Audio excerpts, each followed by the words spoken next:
बहुत स्वागत है आपका। बीजेपी के राष्ट्रीय महामंत्री और राजस्थान प्रभारी अरुण सिंह कोटा दौरे पर रहे। इस दौरान उन्होंने मीडिया से भी बातचीत की। कृषि कानून वापस लेने की बात को लेकर उन्होंने कहा कि केंद्र का निर्णय पहले भी सही था और अब भी सही है। बीजेपी में मुख्यमंत्री का चेहरा घोषित करने के सवाल का जवाब देते हुए उन्होंने कहा कि मुख्यमंत्री का चेहरा पार्टी की सर्वोच्च इकाई संसदीय बोर्ड तय करता है। सही समय पर सही निर्णय किया जाएगा। उन्होंने कोटा में गुटबाजी की बात को सिरे से नकार दिया है। उन्होंने कहा है कि संगठन का काम अच्छा चल रहा है। महंगाई के मुद्दे पर बोलते हुए उन्होंने कहा कि महंगाई कम हुई है। राज्य में मंत्रिमंडल में फेरबदल का अरुण सिंह ने कहा कि उम्मीद है कि राज्य में जंगल राज खत्म करने के लिए नया गृह मंत्री मिलेगा। फेरबदल के बाद भ्रष्टाचार पर लगाम लगेगी। रूप से इस 2 दिनों में कोटा और बारां में विकास के काम ठप पड़े हुए। कोटा में सड़क में गड्ढे हैं, गड्ढे में सड़क है, पता ही नहीं चल रहा है। गाड़ियां ऐसे जा रही है। गहलोत सरकार से और यहाँ के मंत्री जो गहलोत सरकार में है, दोनों से उम्मीद करते हैं कि शीघ्र से शीघ्र पूरे शहर को गड्ढा मुक्त बनाएंगे,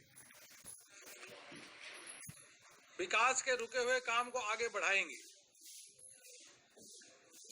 भ्रष्टाचार को रोकेंगे, कानून व्यवस्था को ठीक करेंगे और जो कचरा चारों ओर फैला हुआ है उसको भी हटाने का काम यह करेंगी।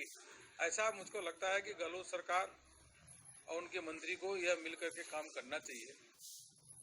चलिए, खबर पर अधिक जानकारी के लिए कोटा से हमारे संवाददाता सुनील पांचाल हमारे साथ जुड़ गए हैं। सुनील, अरुण सिंह कोटा दौरे पर हैं इन दिनों और उन्होंने इस दौरान कोटा की जो व्यवस्था है उसको लेकर जमकर राज्य सरकार पर निशाना साधा है, गहलोत सरकार पर निशाना साधा है और साथ ही साथ कहा है कि मंत्रिमंडल में जो विस्तार अब हुआ है, जो बदलाव अब हुआ है, उससे उम्मीद जताई जा सकती है कि शायद अब कुछ अच्छा काम हो। और 21 तारीख के 3 दिवसीय दौरे पर कोटा और बारां रहे। कोटा में उन्होंने पत्रकारों से बातचीत करते हुए राज्य मंत्रिमंडल के पुनर्गठन सहित राज्य के हालात पर कई मामलों पर बेबाकी से बयान दिया है। कोटा की बात करें तो कोटा में जिस तरह से शहर बदहाल हो रहा है, जगह जगह से शहर खुदा हुआ पड़ा है और लोगों को परेशानी का सामना करना पड़ रहा है, इस पर तंज कसते हुए अरुण सिंह ने कहा कि गड्ढों में सड़क है या खड्डों में सड़क है, ढूंढना मुश्किल है। साथ ही राज्य के मंत्रिमंडल पुनर्गठन पर टिप्पणी करते हुए अरुण सिंह ने कहा कि उम्मीद है कि इस बार राज्य को गृह मंत्री मिलेगा, जिससे राज्य में जंगल राज और भ्रष्टाचार पर अंकुश लगेगा। जी बिल्कुल। सुनील, जिस तरीके की व्यवस्थाएं अरुण सिंह द्वारा बताई जा रही हैं कोटा की, क्या वाकई में इतनी बदहाल व्यवस्था कोटा में है? जिस तरीके से सड़क को लेकर उन्होंने मुख्य बातें कुछ रखी हैं सामने।